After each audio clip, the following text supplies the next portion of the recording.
Good day, Lunatius, and welcome to the Battlexie AxSEA Games group stages. My name is Cheetah, and coming at you with me is Jaeger, and we will be your casters for today.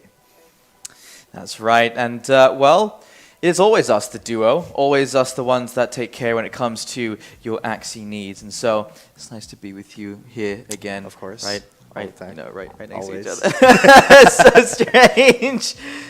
It's fun because you guys don't. It's not obvious to you guys because we have like separate cameras here, but we are actually together in the studio. This is how I like to do it. This is how we like to cast when we are partners. But we are going to be bringing you guys the group stage of the Battlexie AxSEA Games today. So this is going to be day number 1 where it all starts, and this is still V2, even with Origins coming out already. We are still going to be playing on the old Axie Infinity game, for that is what most players are still, very familiar with. Origin just came out a couple days ago. Nobody's really gotten the handle of the game yet. So when that kind of solidifies, we'll be going for that style tournament. But until then, we're stuck with V2. That's right, and so of course, all of this wouldn't be possible without a number of people supporting us and making sure that this is happening.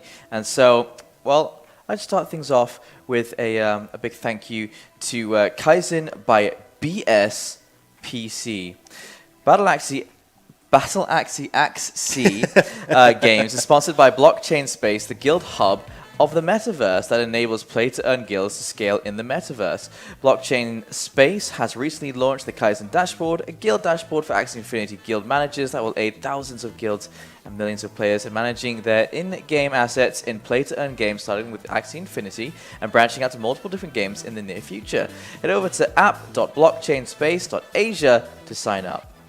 Yeah, and I wish we guys had, some things to give away to you like we did during the Philippine qualifier. However, this is the group stages. This is where everyone is going to be, from all regions are going to be competing here, and it's going to be pretty intense. However, unfortunately, our players are not yet super ready. They just did the check-in, and we will be getting back to you guys in a bit when the first game is ready, and we'll get the brackets to you then as well. But until then, please do stay tuned for the Battlexie AxSEA Games group stages. Day 1, my name's Cheetah, coming at you again with me is Jaeger. We'll be back after a short break, bringing you the AxSEA action for this tournament.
All right, welcome back, ladies and gentlemen, to the Battlexie AxSEA Games. Once again, I'm G10 coming at you. With me is the handsome, talented Jaeger. We'll be your casters for today, and we have received news that our first game is ready to go.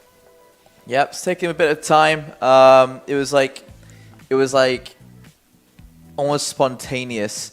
The information that came in when they were ready to go, so they had to sort of hop to it and get into the right mindset. So it did take them a little bit of time, but we're here now and we are ready to go. So sorry for the delays for those of you that were sitting and waiting. We'll be jumping straight into the game as soon as it's up, and you'll get to see it and well, witness some amazing Axie plays. That's right, and just to let you guys know, this is still Axie Battles V2, not yet Origin, even though it did launch a couple days ago. There's not been enough time for people to really test things out, theory craft as much as they would like to within the bounds of the game. So all the tournaments that have been ongoing in the league format will still be sticking with V2. And I think we have 4 to 5 matches for you guys today. It's going to be a round robin format. I don't know if we only have the 1 group or 2 groups, but we'll figure it out as we go along with you for this journey that we're on. Yeah, we're learning at the same time as you are. So as you learn things, we'll be like, oh, we didn't know that either. But we'll be able to tell you at least what's happening in game. So unless, well, I'm sure some of them would definitely know what's happening in game as well. But you get to hear our voices. So, you know, it's not an internal monologue, it's an external monologue. That's right, and there's always that element of you know, being able to put your thoughts into words and really be able to see what's happening on the screen, connect that together, and that's what Chatcasting is. So we're going to have Nero, who won the Philippine qualifier, representing the Philippines, versus Mad Drewy 001 from Thailand for our first best of 3. Okay, there you go. Scaly spikes, a couple of scaly spikes coming out from Madru. Actually, every single one of them has a scaly spike. We also have, we've seen this kind of composition before, the Woodsman back on the Dusk, along with the Caterpillar, the Cattail, and the Kissy Boy as well. And then you've also got the Scarab and the Spiky Wing, which very good for going through plants and for a reptile as well, I must say. So that's right. This is a matchup that is interesting, to say the least. I mean, the Woodsman, the good thing for Madru is he does have the Spiky going on for his Aqua, which means that Woodsman may not get as much utility as he was hoping for compared to perhaps the plant. So we will see. Yeah, so the thing about Nero's build, we saw him absolutely dominate the Philippine qualifier with beating out some really, really skilled players. They weren't ready to deal with the Woodsman's power. Dusk in the front, and with a Catfish Scarab Dusk in the middle, and that keratin overgrowth as well, getting so much value from just being played. Well, from 2 of them being played, and then being able to just tank a bunch of damage from every attack. I think 40 damage if he times it right. It's absolutely insane how long this mid-dusk can actually last, while Nero's Aqua in the back builds up cards, saves up for the damage to go for a big burst. So I want to see how Madru actually deals with this. He does have that scaly lunge composition, so he can potentially chain that together to get a lot of good damage off. But starting it off, Nero destroying 1 energy, Madru drawing 1 card from the Cattail.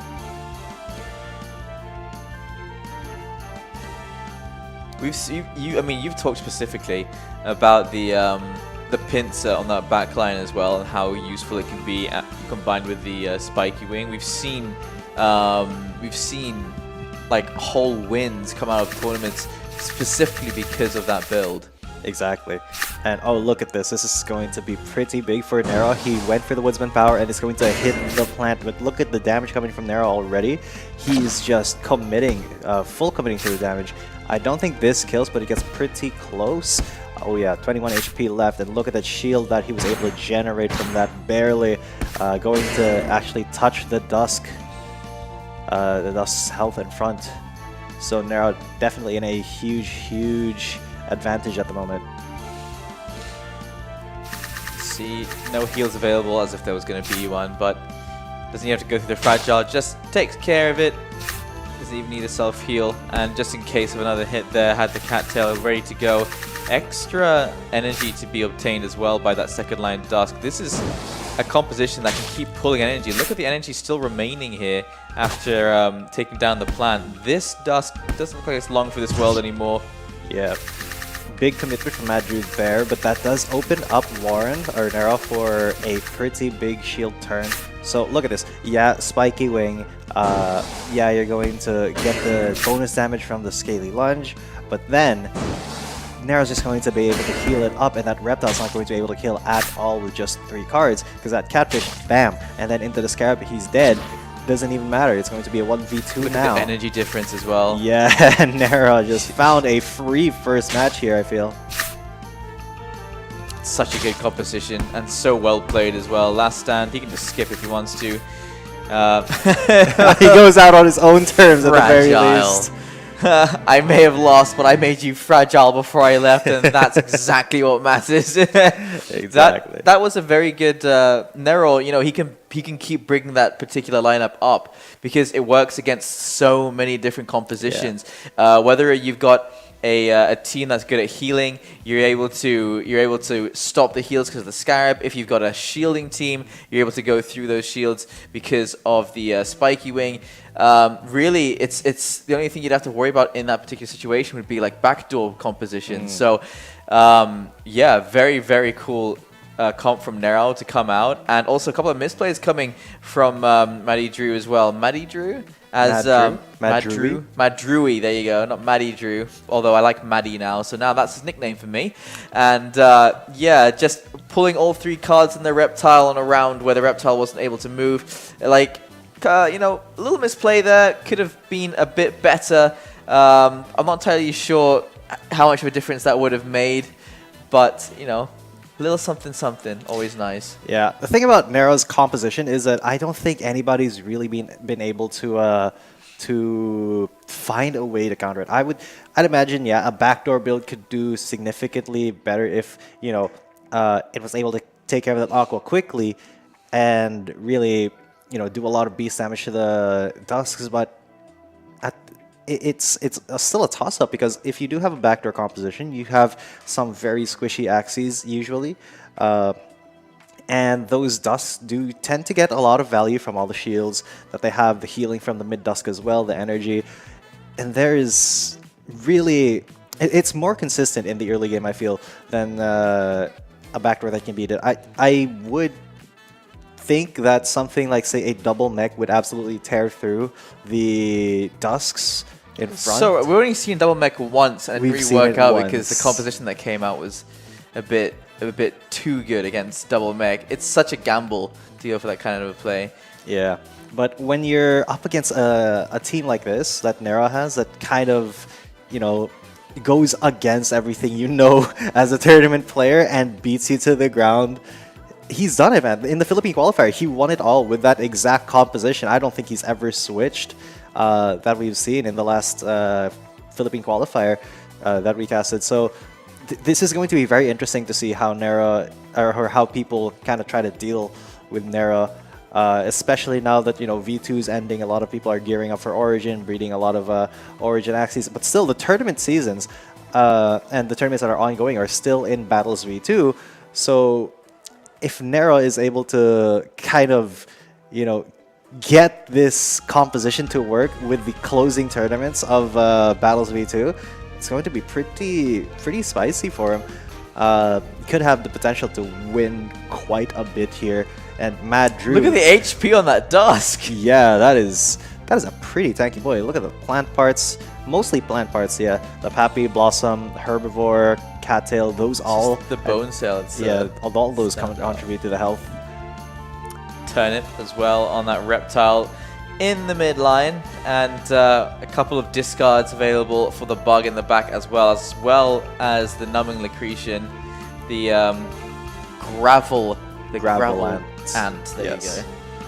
So the thing about that, man, the thing about this comp is that I feel like Nero still got this, honestly. he's got a lot of effective damage versus Madru's Dusk and Reptile. See, every single Axie of his has, you know, an effective card. You've got Caterpillar and Woodsman's Power and Goda on the front Dusk. You got Scarab on the middle. And of course, that can also heal quite a bit and stall it out, while that Aqua in the back is just going to deal quite a lot of damage, even through any shield that Madru has. So I honestly do not know how Madru is going to be... I don't know how he's going to be prioritizing his Axies here, because all of them are slower at the moment than any of Nero's Axies.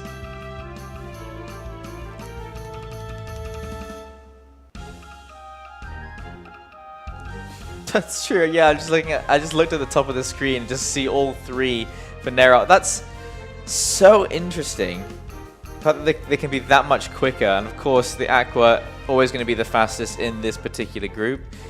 Madru, this is what, a best of 3, do you think? Yes, it is a best of 3. So yeah, Madrui, I'm not sure exactly what he pulls to the table here.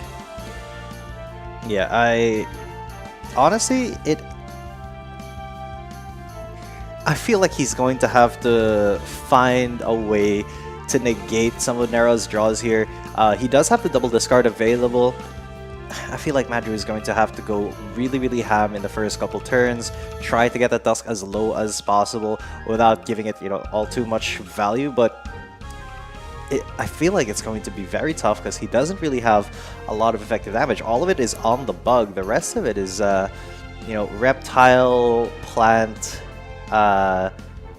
Yeah, the rest of it is actually just Reptile and Plant cards. Those are effective against the Aqua, but it's not the Aqua that you're going to be going up against for the first two Axies. They're both Dusks, and very tanky Dusks at that with high shield values.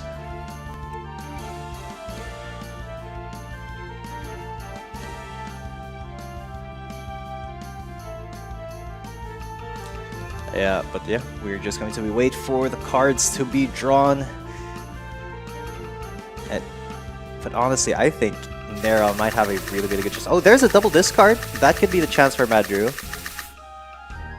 The cattail. The cattail. Yeah, it's a chance for him to just cycle the cards for Nero. Or Warren, if you guys you know, read his name from left to right. He's got double Woodsman's Power as well. That's, you know, 180 damage and 160 shield. He's gonna have 5 energy this turn. And if he draws like his Spiky Wing or his Dull Grip, that Dusk is going to just evaporate. Because look at it, Madru hasn't really drawn any cards for it yet. Not Bone Sail, not Herbivore, and I think he needs both of those along with Cattail in order to survive a barrage from Nero at this point. And that's exactly what he pulls on the next round.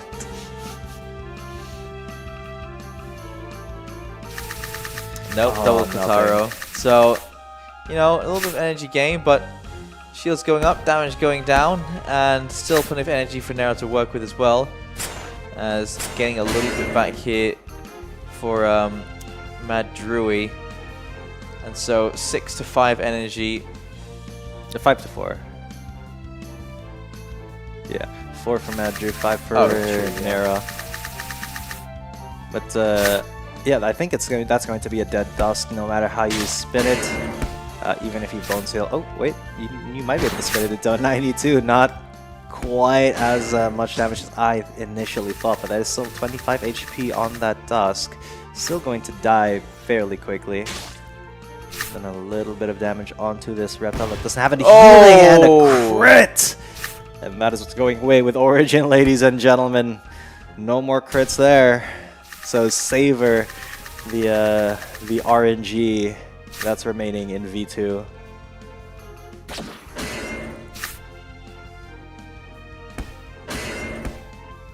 Quite a bit of damage going on there, as well as another Gravel Ant, plus a Sandal. Really not much that this Dusk can do, so it's going to be all on the Aqua here for Nero. It's a good thing then that he's got a lot of damage to work with. Sure, that one's going to die. Dusk is going to die, but this is still an Aqua versus a bug. He's going to have aqua cards as well. Not And the with best a Fragile. scenario. Of course, he's got Fragile applied as well, immediately damage going through, and that's straight into Last Stand as well. Yeah, and with that 3 cards that Madru already played, that mug is going to kill itself, giving Nera his first win. A quick 2-0 for the winner of the Philippine qualifier.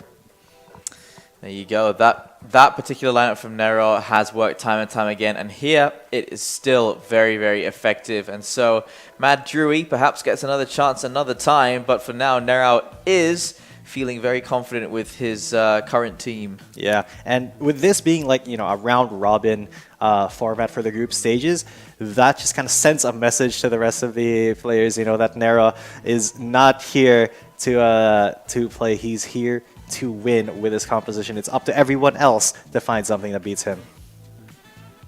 Well, there you go. That was our first round of the round robin between the two teams. That was for the Philippines versus Thailand top qualifiers. And so we'll be going into the second one, but not before we take a short break. So ladies and gentlemen, please don't go anywhere, because we will be right back.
All right, welcome back, ladies and gents, to the Battlexie AxSEA Games. We just finished our first best of 3. We have 3 to 4 more to show you guys. So G10 coming at you with me, Jaeger. We're going to be getting into game number 2 as soon as it pops up on screen. Beam versus Paradise, apparently. Ah, so we know them. we know who they are. I think absolutely. We've heard those. I've never heard those names before. I wonder what countries they're from actually representing. We'll find out since we jump in. Paradise is Malaysian and Beam is Vietnam. So it really is AxSEA Games. Yeah, and I mean Malaysia and Vietnam have never been huge. I haven't seen Vietnam in any esport for a very long time. The last time I saw a team was like 555 Games or something was their name. It was just 5 games. It was a long time ago. Yeah, they're not super competitive, in the AxSEA space either. So it is kind of interesting that AxSEA Games is giving a lot of players from other, not as competitive regions a chance to shine, a chance to show what they're made of. It's not always just, the Philippines, Singapore show that we're used to seeing in, bigger tournaments that are, not region locked in at all. So I want to see if they have the chops, if they have the composition, if they have the brains to get past some of the big boys, notably Nera, who absolutely smashed the Philippine qualifier and smashed the first round of the day as well with a quick 2-0. So, do you think it's going to be another quick 2-0 between these two? Or do you think it's going to be a more equal affair, considering how much you know, your vast knowledge of the Vietnam scene and Malaysia scene? Vast knowledge, he says. Well, I literally said we haven't seen them. With your vast knowledge of Malaysia and Vietnam scene, absolutely. I have think encyclopedic knowledge. I'll tell you right now, just because of the track record for the Vietnam scene, I will say I'm leaning towards Malaysia getting a 2-0. It's because I feel like they have a lot more exposure to esports in general, and so it affects the entire thinking of not just your players in each esport, but in other esports as well. It extends through the games. That's why normally you'll see a scene rise together and fall together. All right, so yeah, there we go. For our second match for you guys, this is still a best of 3, Paradise from Malaysia versus Bean from Vietnam.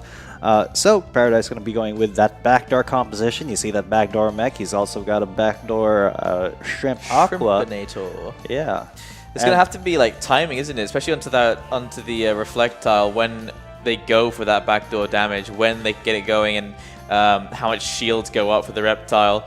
And so Bean going to have a bit of foresight going on to know exactly when those attacks are going to come through. And Paradise, he's going to have to hold on to his hat before that dusk and that aqua disappear. Yeah, so the thing with Paradise is he's got a very, very good chance to just one-shot that reptile with his reptile, with his dusk. Because Sneaky Raid, if Bean does not predict, if he predicts the backdoor at the wrong time, he's not going to have enough shield to, or he's not going to have enough health to withstand Revenge Arrow Arco, or even Revenge Arrow Twin Tail. I'm not certain about Revenge Arrow Arco Twin Tail because that's not like, the most damage. Arco only does 100. Revenge Arrow is like 125. And of course, that scales up with the effectiveness of the typing versus the reptile. So it remains to be seen if Paradise or if Bean is going to, perfectly predict the backdoor. I think that's going to be how this match will be decided. Because otherwise, Bean has a pretty standard reflectile composition with that God Aqua in the middle, the plant tank in front. It is a cactus, so usually we see, something like a wooden stab, though in this case that cactus is going to be proccing all the time. It is the slowest Axie on the field at the moment. Trucking. Cactus, a heavy boy. Must be a bit annoying walking around with a cactus in front of your face, because it's just like, that has to be heavy. It has to weigh you down. and like tip you forward. It'd be funny if an Axie could fall over instead of crits. Like imagine if crits disappeared and misses became a thing. Yeah, that would be a little bit funny, but okay, Paradise. He's actually gone for the backdoor right off the bat. That is heavy damage. Yeah, although Bean has gone for a double Kotaro, he's gonna have the damage, but already his Reflectile is looking pretty bad. It's, most of the time, that's the Axie that you want to clutch out, you know. So it's kind of tragic that that's the status of it at the moment. The damage is made onto this planet as well, and the fear applied. But there's a tiny catapult. Gonna put him to last stand. Gonna put him out of his misery. And there's gonna be a cattail and a vegetable bite as well to take the one energy that was saved up there for Paradise. So, Bean has done a good job here, and he's gone straight through this Aqua as well. Suddenly, you're an Aqua and a Reptile going up against a mech. You are in a very bad position. Yeah, this is not looking too good for Paradise. I don't know why he didn't move at all with his Aqua. He could have gone for the backdoor desperation play, and that would have worked out infinitely better than just waiting for Bean's plan to absolutely decimate him. Because now, look what's going to happen. Bean has an Aqua. He's going to do Aqua things. Look at that Aqua damage coming in onto that mech. And even if Paradise does kill this plant or in one turn, and he's not even going to be able to do that. It looks like Bean's going to be living with all three Axies still on the board. Possibly? No. Paradise, because he did have the Arco, he was faster, but now the Arco back is going to send Paradise's team into the Shadow Realm for the first game. Looks like just a little bit of a misplay there. The little adjustments together. Yeah, like you're just looking at the fact that there were a couple of chances to take care of that Reptile as quickly as you could. Any tiny catapults that would have come after that fact wouldn't have happened. And it's like he didn't have the energy. He had a lot to work with. So that is a shame. But, you know, a good recovery as well from Bean, I must say. He managed to turn around so much damage that came in the front line and just immediately fought back. Didn't lose a single Axie in that situation as well. And so what's his response? The exact same composition, just with the Dusk being the difference between the Planet and the Dusk. Everything else, well, they're twins. Very interesting. Yeah, very interesting switch up here from Paradise, going for the same composition with the same speed Reflectile. Although at the moment, Bean's Reflectile is going to be going last or slower than the Reflectile of Paradise. So if it does come down to that 1v1, the Kotaro will start proccing for Bean first and not Paradise, but that's later on, of course. I think it does give Bean a little bit of an advantage having this plant here instead of the Dusk, because the Kotaro won't be able to proc from the Reflectile at all for him. For that first Axie, he's going to have to wait for the Aqua or the 1v1 with the other Reflectile of Bean. So, you know, Bean's going to generate quite a lot of value if he gets Kotaro early like he did in the last game. So we'll have to wait and see once their cards are drawn. Because even though this is kind of a mirror match, because of that plant and the threat that it gives with the Prickly Trap Sandal, that is a lot of damage that just kind of caught Paradise off guard the first game. I think Bean has a pretty good chance of taking this 2-0. Well, let's see if you got it in you, Bean. Make Vietnam proud. You've needed a win for a long time. You've needed the support for a long time. I know that the scene in Vietnam doesn't get the support it deserves in general. I've heard stories of the organizations not really wanting to invest too much into esports, not seeing the benefit, not seeing the potential. And so Bean perhaps making a name for the Vietnam scene and showing us that they do have what it takes and why it is a good investment, because Vietnam, they can win. They absolutely can. We've already seen one. Let's see if they have another one. Yeah, and here the cards being drawn. All of the cards being played out by both players right now. And let's see who takes more damage at the end of the day, because Paradise does have, oh god, that's going to be a pretty big damage turn for him. I don't think it's going to be... Yeah, it's going to be Paradise who has the advantage here in terms of health, but just barely with 40 health more than the plant. look at this. Bean has a double koi. That's what he's going to be playing. He's going to pair that up with a Revenge Arrow as well. And this should give him quite the amount of energy, though I don't think it will give him the kill, even with that Kotaro. But this might be the kill here for Paradise, especially with that go to Bam. Yes, it will, although Bean's going to regenerate that energy back. 17 health, though, on the Dusk. It just barely lives.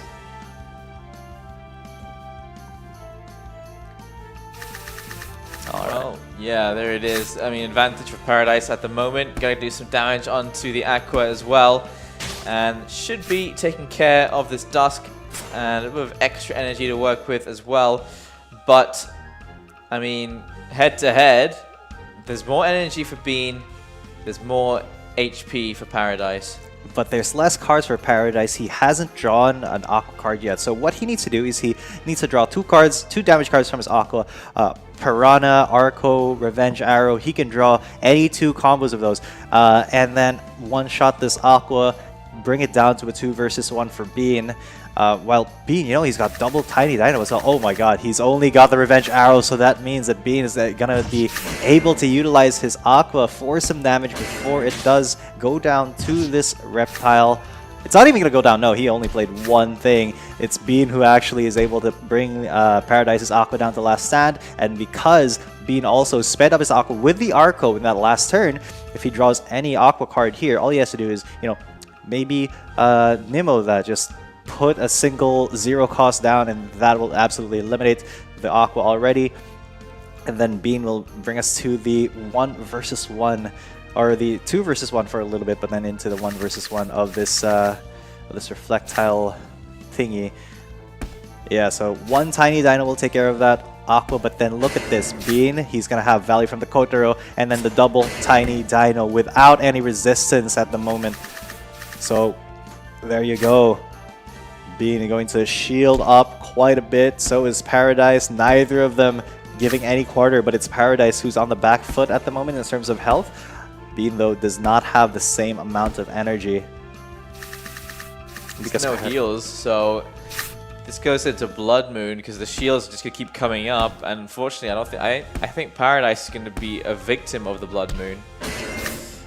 Oh, he might be. Although Bean, look at that, he's going to play directly into the Reflection with his Tiny Dino, and this is not looking all the best for Bean. He's gonna get the Tiny Dino. Oh, what a big crit! Oh, Lord Almighty, that is a huge crit. But then, yeah, it's still reflecting damage. Bean now, he's going to put it down to just 29 HP for Paradise.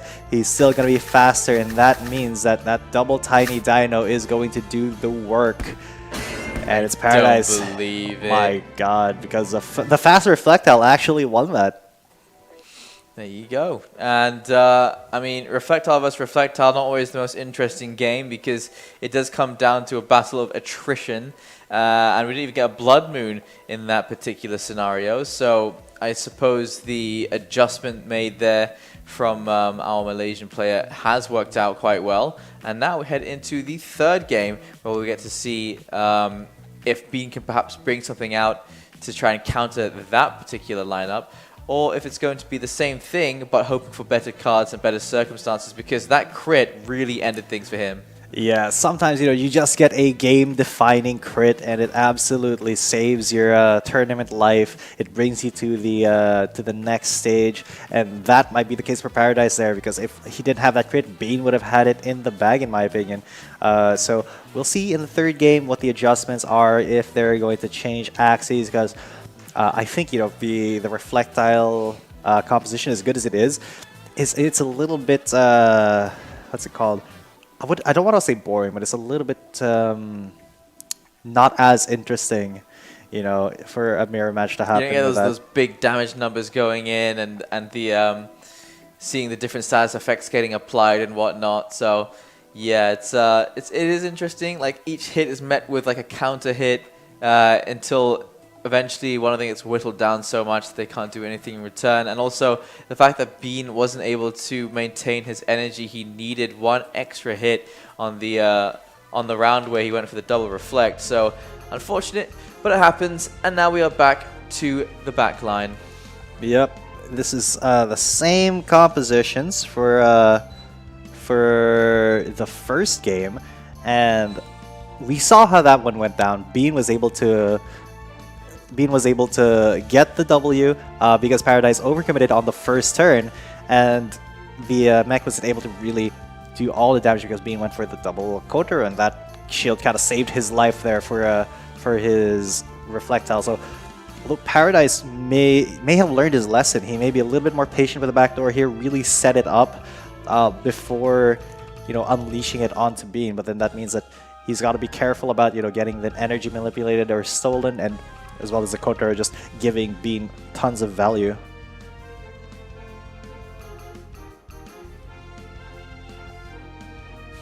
It's a good thing we've never seen this matchup before, because we have no idea how this is going to go last time when Bean won.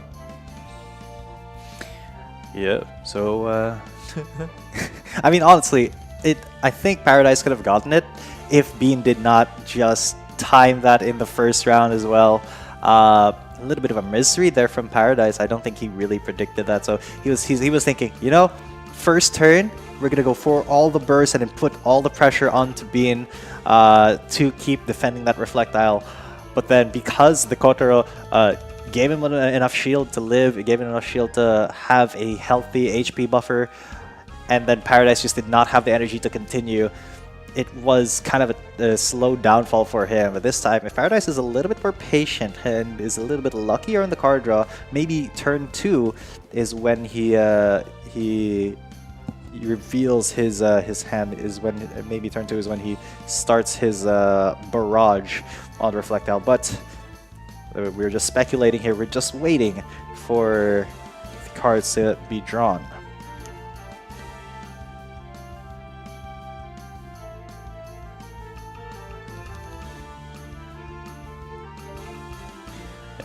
So while we are waiting, I hope you guys are having a wonderful day wherever you are in the world, wherever you're watching from. Probably in Southeast Asia. So having a good day, I hope. Oh, Caterpillar, that's a Fear. Not really going to do all too much. Still going to take a lot of damage from the Sandal and the proc from the Prickly Trap, but that means Paradise has one more energy. But god, that was a lot of value for Bean just from that first turn.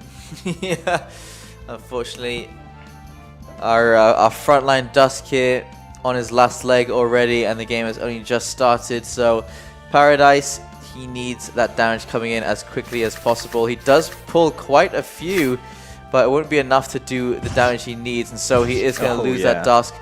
And a bit of energy still gained back here for Bean, and he's okay to just let this plant be sacrificial at the moment, as well. There's the first hit.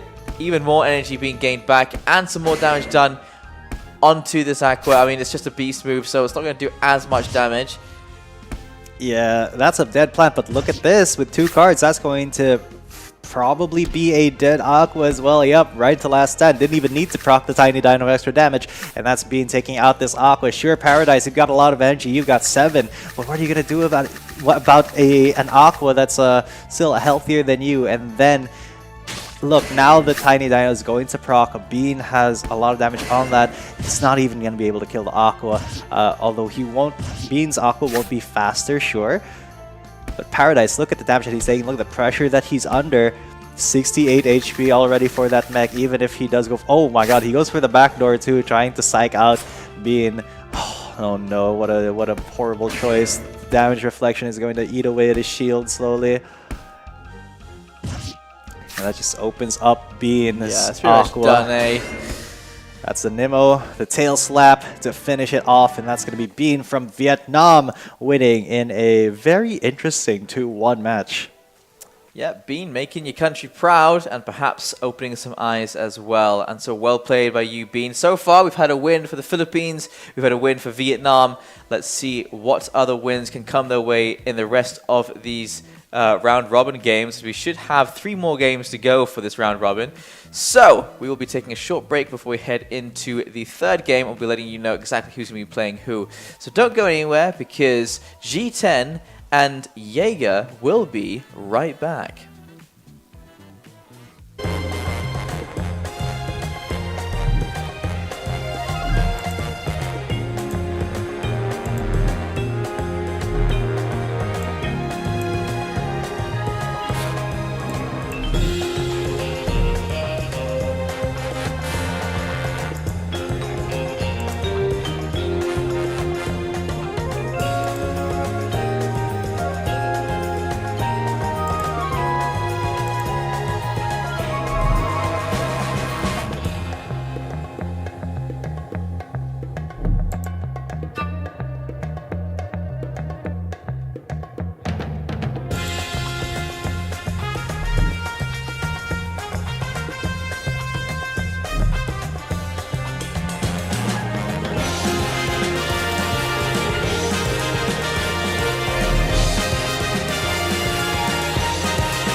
And here we are, ladies and gents, back again at the Battlexie AxSEA Games. My name is Cheaton, coming at you. With me is Jaeger, and we've just seen our first two matches of the group stages. We saw Nero dominate with a 2-1, and then we had our Vietnamese player, Bean, take down Paradise from Malaysia in a very interesting 2-1. So that's what, if you haven't been watching, that's what you've missed. So when you think of the other countries that we have left in Southeast Asia, we can run through them. Singapore, Thailand, Hong Kong, Thailand, Taiwan, Cambodia, I think would be one of them. Is Myanmar here? I'm not Southeast certain. Asia, I don't think. I actually don't know. Indonesia. Indonesia as well, yes. So we still there's a bunch have of Indonesian players that are this good. many. 6. Potentially. 6. Actually makes sense. That's the perfect amount of games we'd have left. Although, if it's a round robin, would it just be between the 4 teams? Because we should be seeing some of them again, going head to head. We should be seeing Philippines versus Vietnam, Philippines versus Malaysia. That's how round robin works, right? Yeah, I mean, although at this point, I think that we're not going to be seeing every single match on stream. You know, they might be going on at the same time, and we only cover one match each. I mean, that's how we do round robin sometimes if we in could traditional see, esports. Like, one of every country play, that'd be brilliant. That'd be pretty unique, yeah. I want to see Taiwan versus Thailand, the battle of the ties. The ties. Hong Kong versus Cambodia, Indonesia versus Singapore. Yeah, so I mean, so from all of these countries that we have left, Singapore has a pretty, active AxSEA scene. Some pretty good players down that way. I think El Momomo is from Singapore, and he's made it down to the qualifiers. But again, Malaysia versus Vietnam. Run it back, Malaysia. Jerry from Malaysia versus Shiksha from Vietnam. There's no way. These are different people from different countries.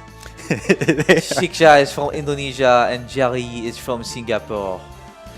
That is the only You could way have went to for justify this. for Thailand, which are, I think Thailand is For Jerry. That could work, right? No, but we're just trying to make it a little bit interesting, ladies and gents. It's still Now I want Thai food. I'm not gonna lie. oh man, pad thai would be so nice right Bit now. of pad Thai, a bit of Yeah. pad Thai. You know what I had the other day? Because I was thinking about Vietnam. I had some really good pho. Oh, like yes. I ordered the proper beef pho. It had like a red soup and you know those Vietnamese spring rolls, like the soft ones, and you dip in the hoisin sauce. Yes. It was so good. I'd never had pho like taste quite so flavorful. You know, you got like the lemon hints, the lemongrass hints, the I don't know if it's coriander or something, but there's some Cilantro. stuff going on there. Yeah, cilantro, that's the one. And the beef was so tender. Oh my goodness, the noodles were so good. Every single thing that went in there. I didn't know, like, when you get, like, it comes with like leaves and stuff. So when you put it in, the stem is like pretty hard to chew through. You're supposed to just eat the leaves, don't eat the stems. I was like chewing through the stems, like I don't care, the flavor's there. I'm just gonna swallow these. Oh man, guys, Jaeger's making me hungry. About as hungry as both of these players Did are you for eat the before win. we started casting? I did. I had some corned beef. I should have eaten something. I had a huge pot of champorado made, and I should just serve myself some of that. Now I really regret it. It's a huge like I made it with a friend, and she just got way too much. Like it was supposed to be just enough for like 3 bowls. Ended up being enough for a week. So I'm rich on champorado. That's good. You put some Didis on that, sprinkle that in. You get a really nice contrast with the saltiness and sweetness. I learned, it wasn't like the box stuff. It was like proper. In case you don't know what champorado is, it's kind of like a chocolate porridge made with glutinous rice instead of wheat grains. So, what is oatmeal? Oats, I mean, not wheat. Oats, obviously. So, yeah. It's not wheat meal. Wheat meal. You want a bit of wheat meal? It's technically rice meal, isn't it? True. I mean, champorado is a rice meal. If you get my mind can't kind of parse that, But yeah, we're just while waiting for these cards, guys. We do want to give you some entertainment for your time. Let you school you in the various culinary what's it called, culinary traditions around Southeast Asia, because this is the AxSEA Games. I wonder what they have in Malaysia. Actually, I'm not a huge what's it called? I'm not huge into Malaysian cuisine. Nasi Goreng. Oh yeah. Oh wait, mi is mi goreng from Malaysia? I'm not entirely sure. Something like that maybe. But Vietnam has a very rich food culture. You got it, you know, the French influences there with the baguettes and everything. But well, yeah. Going back into this match, we'll talk about food more later. The cards The cards have come out. We can stop talking about food. I'm not sure I'm going to eat later. Champorado, obviously. gotta finish those bowls. But here, Jerry just went for the single cattail. Shiksha just waiting for a little bit more before he starts to go. Interestingly enough, he's got Goda and Bug Splat on his dust, so he probably will be drawing a couple more, maybe one more card on that front dusk, and that should be just enough to keep that dusk standing through the barrage that may be coming from Jerry in this next turn. So yeah, and it's going to be a Goda, Sandal, and Caterpillar, as well as, oh god, a double Scarab. That means that plant is absolutely dead. A crit as well. Didn't need to crit, wanted to do it anyway. So Shiksha's gotten that first Axie down, no sweat. But Jerry does have a 4 energy advantage at the moment. Gain a bit of energy back, do a bit of damage as well. Not gonna get rid of him. This will though, and a bit of extra energy gain as well. He did a little bit extra damage just in case a shield went up, but that was it. And now a bit of damage onto the Dusk as well, as a bit of a fight back. A water sword and a fasty fishy boy. Oh. And actually, that won't heal him. He can't heal himself up, yeah, but it still kills it the takes Aqua. him down.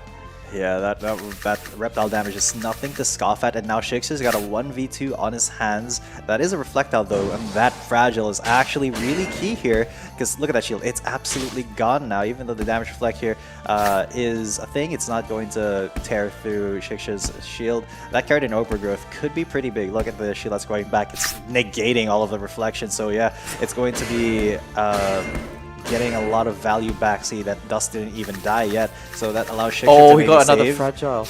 Yes, he's He's got going to use in the next round. A full hit onto this. Yeah, this Reptile's done for. He's got everything he needs to take him down. So this should be our first game going to Shiksha.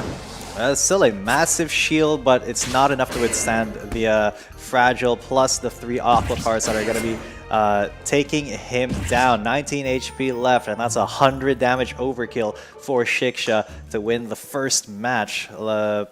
So far, it looks like Vietnam is proving to be the stronger region than Malaysia at the moment. Yeah, they are doing something for themselves, absolutely. And, you know, we've seen some of our strongest compositions we've been seeing in recent times are the spiky wing compositions, because it really does nullify shields. And so in a lot of compositions where you rely on those shields to keep coming up and to provide you with extra bonus defenses, damage, whatever else, the spiky wing has been very effective. Yeah, absolutely necessary, I think, in this meta where there's a lot of shielding going around, a lot of focus on anti-heal with a lot of Scarabs making their way in. So, you know, if the progression was like healing was big, you know, early season 20, Scarabs came over to take down the healing compositions, and then the shielding compositions came around, and now Fragile is there to take down the shielders, and that's, you know, it's kind of nice to see how that meta evolves throughout the entire season, throughout an entire competitive season, and you know, it's also cool to see how players adjust in a competitive environment in the middle of a tournament as well. So I want to see what comes out next in this match. Yeah, like you have to think to yourself, okay, now you got Scarabs, now you've got Spiky Wings. What's going to be the reply to that? It's going to be full team of backdoor high damage energy gain Axies. Easy. I mean, Poofling, that's the new meta. that actually is. You know, Poofling it's a card. Onko especially the one that the poop on the head. That is the one that I think has seen a lot of success in the tournaments that we've casted personally. Honestly, kind of surprising that it has. But if you have a composition built around it, it's really, really disgusting in both, you know, in both visuals. In every and definition gameplay. of the word, it is very disgusting. So wait for the for that meta to make its way out. But for now, we are on the Scarab. That's right. So Shiksha going to keep with his composition. Jerry is switching it up to a mech reflectile composition. And honestly, this is a fairly good composition for what Jerry wants to do here, because that mech should be able to tear through those two dusks if he does get the cards for it, because it's a double nut mech. It's not, you know, the hair dagger Axie Kiss one, so it's just focusing on raw damage. And with that balloon as well, it does give the fear for I think the mid dusk is where it's really going to be the most effective. Fluffy boys. They're not the big fluffy boys, but they are fluffy boys. That's right. I do like the furry Axies. And have you seen how they look in Origin? All the Axies have been kind of updated. The visuals, they're so much cuter now. Absolutely adorable. I know the backgrounds have had a huge fidelity jump. Yeah. Just Like the they're general traveling upgrade. forests and stuff. They're out of the plains. True. For now, we are still kind of on the plains, kind of in the desert still. For now, you know, it would be nice if in V2 we had at least, you know, a few rotating backgrounds. Yeah, it would be nice. It'd be like, can you imagine a map veto? An Axie map, you know. The real question would be if maps could ever play a part in composition as well. Like, if you play on a water map or a forest map where dusks or aquas have a certain advantage, sky maps where birds have an advantage. That would be something that I think is a very good. That adds another layer, you know, another layer of complexity to the competition. But It's like, what do you got? Those, it's like field cards. yeah, Yu-Gi-Oh field cards, or yeah, just huge advantages for certain types depending on the map. But I don't think that's going to be super viable in the game, or the way at least that it is at the moment. Though, you know, you never know in the future. There could be another big update after Origin that gives us a lot more layers. Because Origin did add, you know, ears and eye cards, and honestly, it's pretty fun. It's insanely, what is it? It's insanely fun to actually play. But, you know, in the future, there could be new AxSEA games that could. If any of these changes that we have recommended before come to fruition, we called it. That's right. You heard it here first, G10 and Jaeger, Nostradamus of the AxSEA community. So, alright, so speaking of Nostradamus, what's your prediction for this one? Okay, well, we are looking at the, again, it's that Scarab, it's the spiky wing going up against a Reflectile, but you do have the possibility of the fear being applied by the balloon as well. It depends on how quickly they can get through this dusk, and I mean, there's definitely a lot of damage coming from the side of Jerry at the moment with the wooden stab, with the slipper, the Arco, but I am still leaning towards Shiksha because I think this really is just the meta right now. Yep, it really is. That is a very good... Oh my god, look at that. Such a good turn one. A huge turn one for Shiksha. Just setting himself up for the win. The double Goda on the first turn. Jerry's only got 3 energy now. So even if he draws, you know, 2 nuts, I don't think it's going to be enough to take down this Dusk if Shiksha has any shielding. And he does. He's got a Bug Splat ready. I think in 2 cards, Jerry's plant disappears. So as well.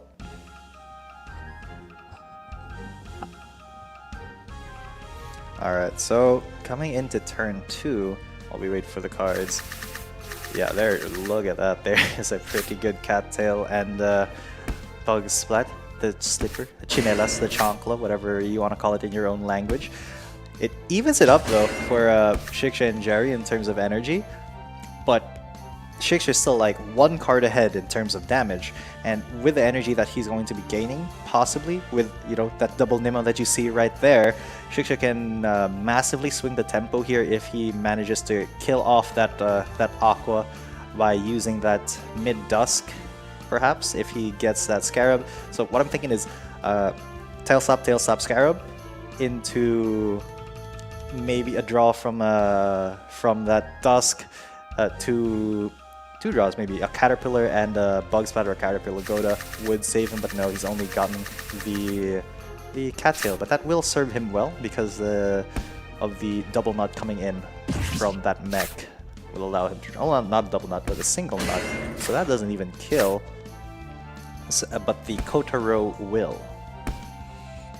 Doesn't even kill, but the Kotaro will. Just casually, you know, belting out the bars, and now 2 versus 2, you're going up against a mech, but plenty of Aqua cards already available to chew through this mech. That is the big disadvantage of having that mech in the situation, especially after you've lost your plant. So let's see how long this mech can survive, because already 2 strong Aqua cards in hand, as well as a Fragile. And a Fragile, yeah. Yeah, that buzzing win. All he needs is 1 more, but he didn't get 1 more, unfortunately. So it's going to be up to the Dusk. It will be a kill, most definitely, 100%. You know, if he did just use those buzzing wizards, this Aqua would have been dead. But Jerry going to go with a single Kotaro, start saving up his cards, his energy for this 1v1, because he knows it's not going to be an easy one. Okay, Fragile. And then that's Fragile from the Aqua, setting up for the big damage from Shiksha's Dusk in the middle. And that Keratin, the Overgrowth, look at that shield, it's going back. It's denying so much damage. Jerry's not even able to kill it with a full 4-card combo. That's so unfortunate because Jerry's always going to be slower now. Shiksha's got a lot of, you know, he's got a lot of potential with his team, and he's still just doing all of the damage to Jerry. He's not giving him any breathing room whatsoever. He's going to have 3 energy coming into this next turn, and that's all going to be on his Aqua now because Jerry's just killed this Dusk. Let's see what he's got. Okay, 3 Aqua cards. Wait a minute. Why didn't he play them at all? That's a huge mistake. But he is alive. He is so lucky. 16 HP. My God, what a lucky man. He is way too lucky. He could have just played those 3 and it would have killed. But now all he needs to do is kill Jerry with a crit to end it. All Shiksha goes 2-0, and that's Shiksha. That's Vietnam 2-0 against Malaysia. Dude, Shiksha playing with fire. That is a dangerous play indeed, but it works out, and that's what matters, I suppose, at the end of the day. So Vietnam, well played to you. You got 2 wins right now in this round robin. We'll probably have an idea of the entire breakdown of the round robin at the end. But until then, this is all the information we have. But well played by Shiksha. And I mean, Vietnam, they're coming up strong in Battlexie AxSEA Games. AxSEA Games, yeah, that was such a risky second to last turn for him, though. 18 HP. No reason for him to skip there, I don't think. I would have never skipped that. He had 3 energy, 3 damage cards. The confidence. Even with a max shield there from the Reptile, it would have still gone through. You saw 220 shield, 3 damage cards from an Aqua would still have killed there. It wouldn't even have gone into last stand, no. Yeah. So, you know, a very risky play, but it did work out for Shiksha, and that does give him that quick 2-0 for our match number 3. And in terms of country matchups, that's Vietnam 2, Malaysia 0. So, on that point, we will be having 2 more games coming your way, and so we'll be taking a short break before game number 4, so don't go anywhere, because we'll be right back.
All right, welcome back, ladies and gentlemen, to the Battlexie AxSEA Games Group Stages Day 1. We are now on our last match of the day. My name is Cheats and coming at you. With me is the handsome Jaeger.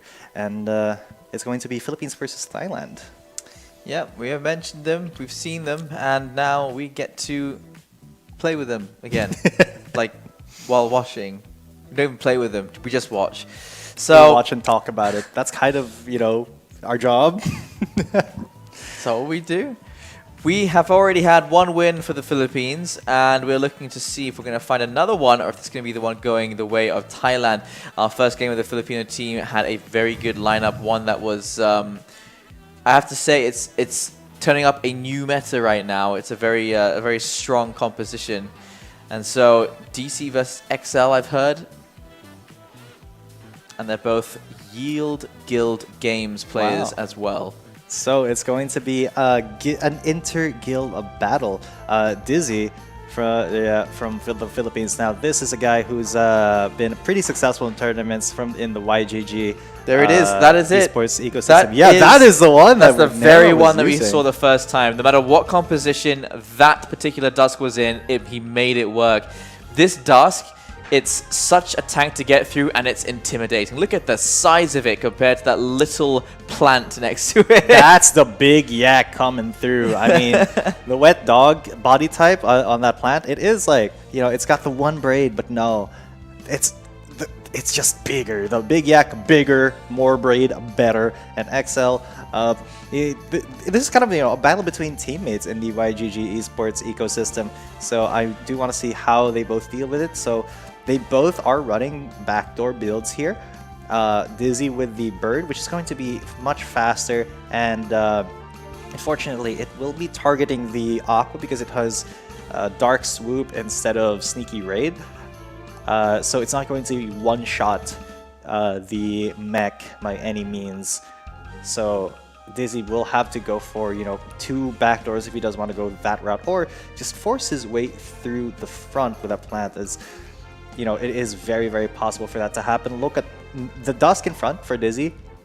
Not only does it have huge shields in Woodsman's Power, because, God, that is going to proc on that plant and absolutely ruin XL's day in one round.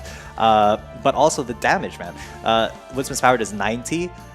Caterpillar does 100. Go does 80. With just the Dusk cards, he can probably just get through this plant.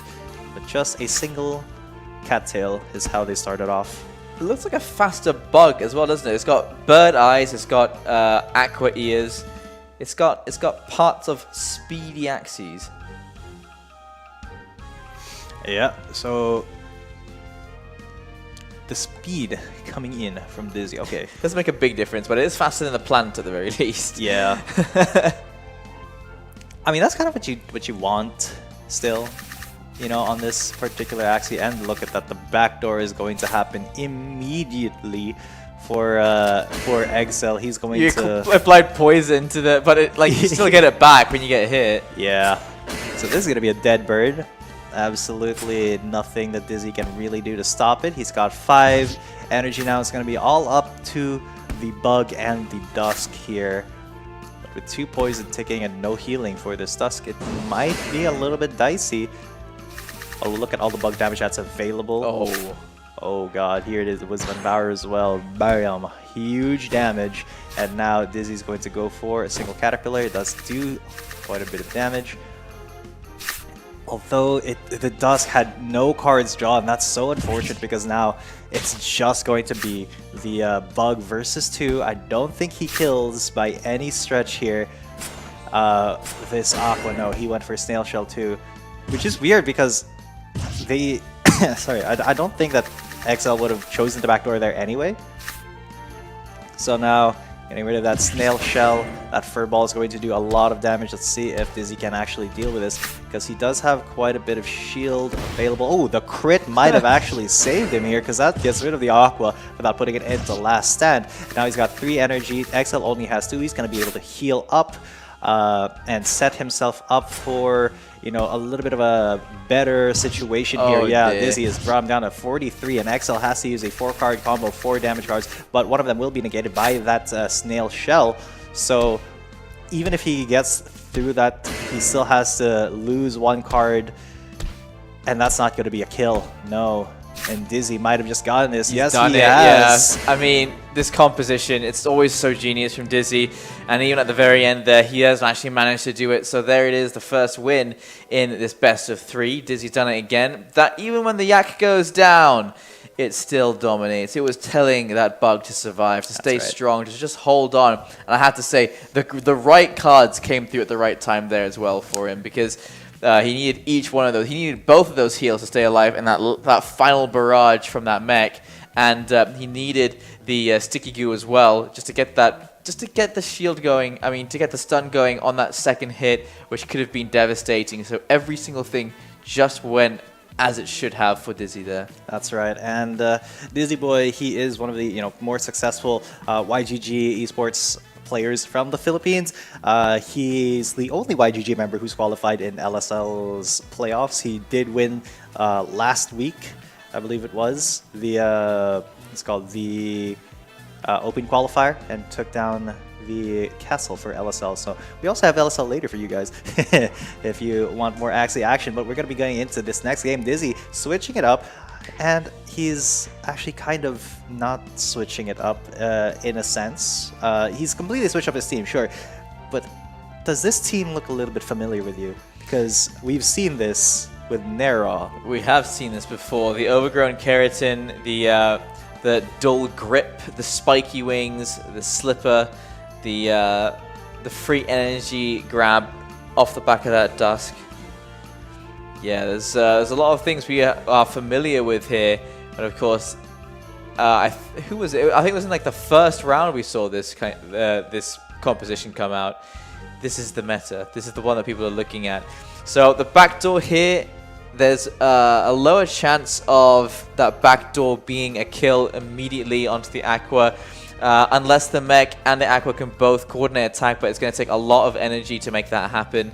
And then of course, on that second line, the overgrown keratin, you get a little bit extra shields when the attacks go both ways, and well, it's just the poison that you do have to worry about on occasion, but even the poison couldn't affect the bug in the last scenario. This time around, they have to get through that plant with as little poison ticking down as possible. Yeah, so for this one, Dizzy, this composition we've seen is super dominant, and that last game he absolutely played perfectly. But now XL, the back door here, he's got to be lucky, right? He's got to get to turn 2, and then backdoor without having the Goda take out 1 energy from turn 1.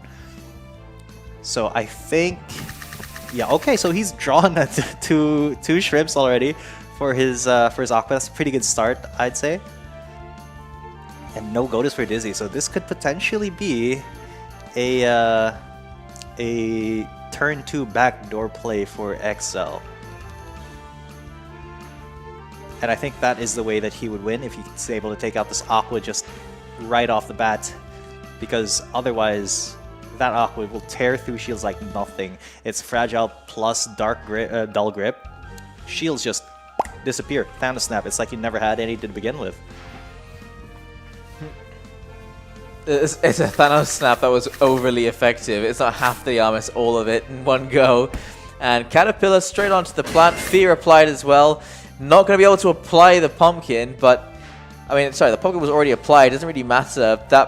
He did that for something like 4 points of damage, so not the best move there. But it was just the first hit, right? It's round 3. We're going to be having that damage going in the next round, and so just waiting for round number 4. Who is going to start pulling ahead here? We do have a sneaky raid. We do have a shrimp. Will there be enough to jump into the backline? It looks like we're going to be going first for a dull, no dull grips, just the Aqua moves. It goes straight through, and a good amount of damage done, actually, maybe just enough, and it absolutely is. Down to the last tick, but look at all that poison ticking away The plant is gone, and now this Aqua and this mech have to survive. Yeah, I don't think Dizzy's happy with the Aqua already. He's gotten the value that he's needed. It's done what it had to do. So now XL, he's going to get actually a free backdoor because Dizzy did not find any cards on the Aqua, but now, yeah. Look at all this energy. Double energy. Look at that. 7 energy for Dizzy going into this round compared to XL's 2. And look at the cards, the reptile cards. He's going to be able to heal up as well as destroy energy with Goda. Oh my god, the crit too. That just eliminates this Aqua. Goda, bam, release that energy. XL only has 3. It's a 1 versus 2, but it is a mech versus 2 dust. I don't think he can really do all too much here when Dizzy's played everything but the critical! Oh my Stop the God. presses. It's the big risky beast crit. Can he do it again though? Is the question.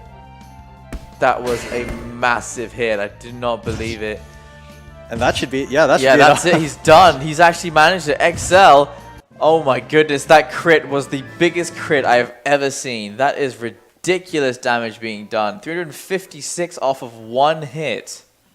Yeah, that is kind of the power of the Sinister Strike, the risky beast. And honestly, like, that critical is very, very rare, but when you see it, it smacks you right in the face, and that's exactly what happened there. If not for that critical, Dizzy would have just taken that game by storm, but I'm pretty sure he's feeling a little bit salty about that. You know, being like, you know, crits, I wish crits didn't exist in V2, as a lot of pro players' sentiments are. But that does bring us to a little bit more competitive Game 3 here.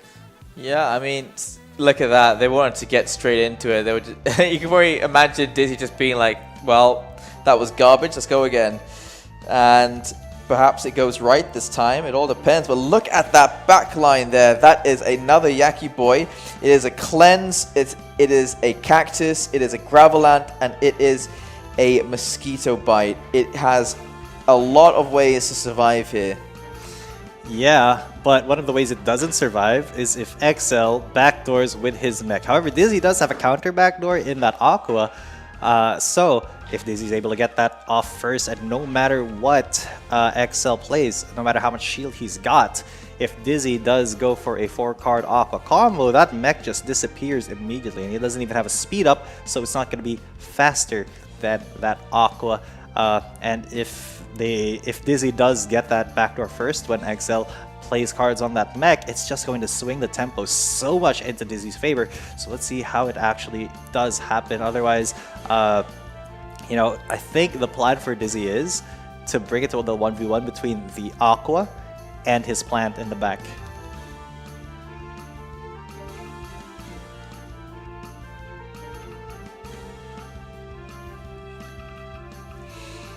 Waiting for those cards. Always waiting for those cards to get that first move going. So cute, the twin Aquas. Yes. They're the same. They have the same cards here, the same parts. I want even the design on the back of it. Yeah, true. I want a full Yak team. You know, if you want a full Yak team, there's actually going to be a Sumos versus Yak tournament in Origin by the Big Yak Axie Club, which is I don't know when it is, but it's purportedly the first Axie Origin tournament, so that's going to be a little bit spicy. I definitely will check that out, I think, because Origin, new game, new rules, new cards, going to be pretty spicy.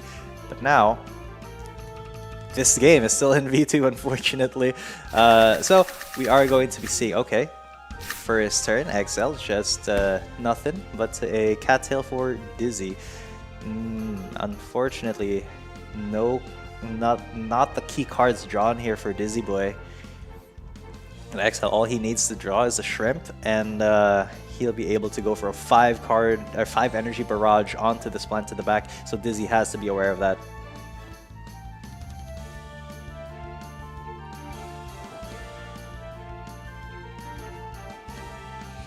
Always love the first turn skip. Always takes just a bit of time to get into the game. Woodsman Power versus Pumpkin. I feel like Woodsman does better in this particular matchup. Yeah. Alright, so getting into, I think the next draw will really determine it. XL has some of the parts that he needs. Oh, he's not going to be able to get all the parts he needs though, unfortunately. Look at those shields. Yeah, he drew the damage card. Oh, the crit from the Leaf Bug not really going to do too much. I know that Dizzy wish he saved his cattail for that, but now Dizzy, he's got the shrimps, but he doesn't have all the damage. He needs to draw 2 Aqua cards here in order to take care of that mech. And XL, conversely, has to draw his own shrimp. He's gonna have more energy as well. So I think that XL has a slight advantage right now at the moment.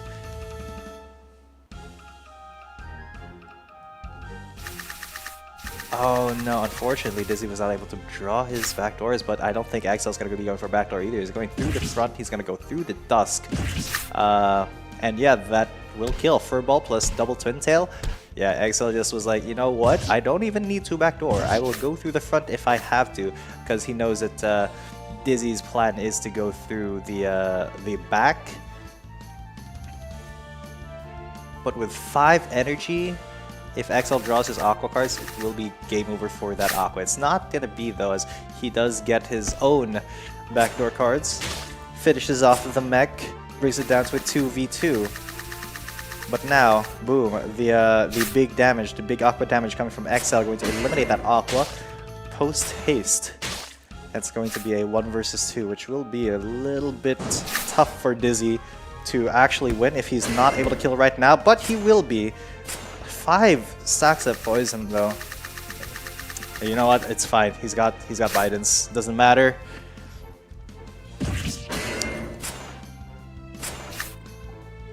There it is. Away goes the poison. Here comes the heal, and it's going to be a good hit coming in as well. And every single one of his prickly traps is going to be a heavy hitter. And well, surviving this, he should be fine. The heal's going to keep coming in. He's going to keep trying to repeat this this rotation. A little bit of extra shields, a couple of heals, and okay, here we go. That should be it done. There you go. Double prickly trap. That's all he was waiting for. And 150, no, 170 per hit as Dizzy. 2-1, the final scoreline, and Philippines currently on 2. Yes, 2-0. You know, the Philippines, this is where Axie, like a lot of pro Axie esports players are based. A lot of us, well, a lot of them do hail from here, so it's no surprise that even if they hail from the same guild, Dizzy was able to take that. And what I say, that the game plan was to get that plant in the 1v1 with the Aqua, and that was exactly what happened. That's how they played it out, and that's how Dizzy was able to get that that win 2-1. So that was a good match number 4, but I have received news that we will be having another best of 3. So I guess after this break, we'll be coming back. My name's Cheaton coming at you. With me is Jaeger, and stay tuned for our 5th match in this round robin.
All right, welcome back, ladies and gents, for our real last match of the day. My name is Ethan, coming at you. With me is Jaeger, and we're going to be having our 5th match of the Battlexie AxSEA Games group stages. That's right. You don't get just 4 games, you get 5. 5 best of 3s. And they've gone by pretty quickly, I have to say. We've seen some very standout players so far.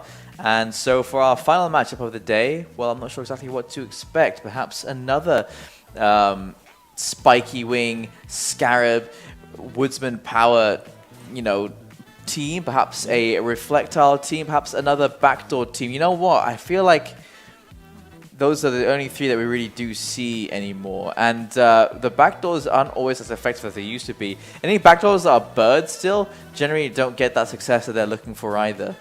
Yeah, honestly, the backdoors are not super meta. The backdoor boards are not super meta in this game, but have received more news that we're not actually going to have match 5 that we thought we were going to have.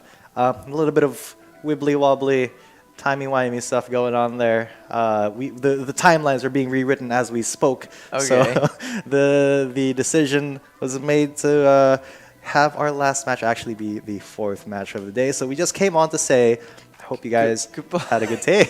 I hope you guys had a good time. I mean, we had a good time casting Battlexie AxSEA Games for you. Yes, we did. We always do. And this is probably the tournament with the best background music as well. So I was pretty happy with that too. Right. Kept me going, kept me up, kept me happy. That's right. So, unfortunately, that is it for our time today. But tomorrow will be more Battlexie AxSEA Games. Unfortunately, we won't be casting, but a couple of our good friends you'll be in good hands with your casters there. So, until next time, until the playoffs, I think it is, of the Battlexie AxSEA Games. My name is G10. Coming at you. With me is Jaeger, and Battlexie AxSEA Games is sponsored by Kaizen by Blockchain Space. I hope you guys have a wonderful day. Congratulations to all our winners, and see you tomorrow in the next Battlexie AxSEA Games.